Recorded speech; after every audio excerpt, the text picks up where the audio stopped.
Life talks एक ऐसी नादीदा ताकत है जो तकरीबन हर किसी की जिंदगी पर असरअंदाज होती है। ये है समाजी फैसले का दबाव। लेकिन इस पर काबू कैसे पाया जाए? तो चलें, आज लोग क्या कहेंगे कि सोच के खिलाफ बगावत का तज्जिया करते हैं। लोग क्या कहेंगे, ये सिर्फ 4 अल्फाज नहीं है। दरअसल ये एक बहुत ताकतवर, अक्सर ना बोला जाने वाला सकाफती फिल्टर है जो हमारी जिंदगी के छोटे बड़े फैसलों को, मतलब रोजमर्रा के इंतखाब से लेकर जिंदगी बदल देने वाले फैसलों तक, हर चीज को अपनी मर्जी के मुताबिक ढालता है। तो हमारा पहला हिस्सा है लोग क्या कहेंगे फिल्टर। आइए देखते हैं कि कैसे एक नादीदा मजमा हमारी जिंदगियों की डोर हिलाता है। और यह फिल्टर अमली तौर पर कैसा लगता है? अच्छा, अगर कोई कुछ जरा हट के पहन ले तो फौरन आवाज आती है, अरे लोग क्या कहेंगे। अगर कोई खानदान के बनाए हुए रास्ते से हटकर कोई करियर चुन ले तो फिक्र शुरू, बेटा इस फील्ड का कोई मुस्तकबिल नहीं, लोग क्या कहेंगे। और अगर कोई थोड़ी देर गैर शादीशुदा रह जाए तो तबसरे शुरू, उम्र निकल रही है, लोग क्या कहेंगे। और दिमाग के अंदर ये होता कैसे है? सबसे पहले एक ख्याल जन्म लेता है, कोई नया आइडिया, फिर वो सीधा लोग क्या कहेंगे वाले फिल्टर से गुजरता है और नतीजा, वो ख्याल या तो बिल्कुल कमजोर पड़ जाता है या फिर पूरी तरह दम तोड़ देता है। मतलब ये खुदकार सेंसरशिप जाती इजहार और तख्लीकी सलाहियतों को पैदा होने से पहले ही मार देती है। तो अब आते हैं दूसरे हिस्से की तरफ, जजों को बेनकाब करना। आखिर ये लोग हैं कौन जिनका इतना डर है? जरा ईमानदारी से सोचें, ये लोग आखिर हैं कौन? क्या उन्होंने कभी किसी का किराया दिया है? क्या वो कभी रात के 3 बजे किसी की परेशानी में मदद के लिए भागे आए हैं? जवाब है नहीं। लेकिन फिर भी उनका ख्याली फैसला किसी की अपनी आवाज से ज्यादा ऊंचा सुनाई देता है। और यहां तजाद देखें, फैसला सुनाया जाता है कारोबार शुरू करने का रिस्क मत लो, लेकिन हकीकत क्या है? ये मशवरा अक्सर उस शख्स की तरफ से आ रहा होता है जो खुद पिछले 30 साल से एक ही नापसंदीदा नौकरी में फंसा हुआ है। और ये सिलसिला यहीं नहीं रुकता। कपड़ों पर बातें बनाने वाली आंटी की अपनी शादी में मोहब्बत नहीं होती। किसी के ख्वाब का मजाक उड़ाने वाले दोस्त दरअसल अंदर ही अंदर ये चाहते हैं कि काश उनमें भी कोशिश करने की हिम्मत होती।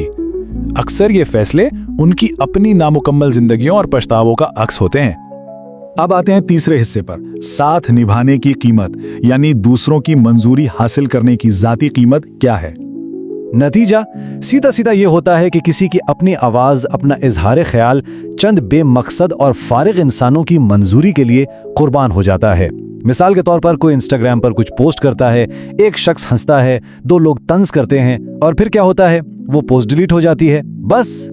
लेकिन इस पूरे खेल में असल में नुकसान किसका होता है? कौन है जो इस फैसले के नताइज भुगतता है? इसको ऐसे समझें, कोई एक बॉक्सिंग रिंग में है और बाहर खड़ी भीड़ बू बू कर रही है। क्या मुक्के भीड़ को पड़ रहे हैं? नहीं, मुक्के तो शख्स को पड़ रहे हैं जो रिंग में खड़ा लड़ रहा है। भीड़ तो कल तक ये लड़ाई भूल जाएगी, लेकिन जख्मों के साथ वही रह जाता है जो अकेला लड़ रहा था। और अब हिस्सा 4, फैसले की सफ़ाकाना सच्चाई। सच ये है कि ये एक ऐसा खेल है जिसे कोई जीत ही नहीं सकता। ये एक ऐसी सूरत हाल है जिसमें जीत नामुमकिन है। अगर कोई कामयाब हो जाए तो लोग कहते हैं किस्मत अच्छी थी, नाकाम हो जाए तो कहते हैं बेवकूफ था, चुप रहे तो कमजोर कहलाता है, और अगर बोल पड़े तो मगरूर। तो जब इस खेल को जीतने का कोई रास्ता ही नहीं है तो उसे खेला ही क्यों जाए? और सबसे कड़वी हकीकत, जब सब कुछ खत्म हो जाएगा तो यही लोग जिन्होंने किसी को जीने नहीं दिया था जनाजे पर आएंगे, झूठे आंसू बहाएंगे और फिर घर जाकर आराम से बिरयानी खाएंगे। सच तो यह है कि इन्हें कोई फर्क नहीं पड़ता। तो इस तल्ख हकीकत से हल की तरफ बढ़ते हैं। आखिरी हिस्सा, शेफ बनना, यानी अपनी जिंदगी की रेसिपी का कंट्रोल खुद संभालना। पैगाम बिल्कुल वाज़ेह और सीधा है, इन ख्याली भूतों के लिए जीना बंद करें, अपने लिए जीना शुरू करें।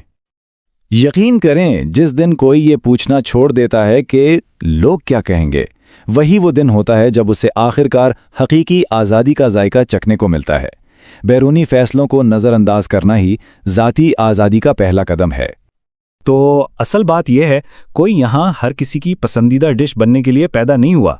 कोई यहाँ अपनी ज़िंदगी का शेफ बनने के लिए आया है। मकसद ये नहीं कि सब पसंद करें, मकसद ये है कि अपनी ज़िंदगी को अपनी मर्जी से बनाया जाए।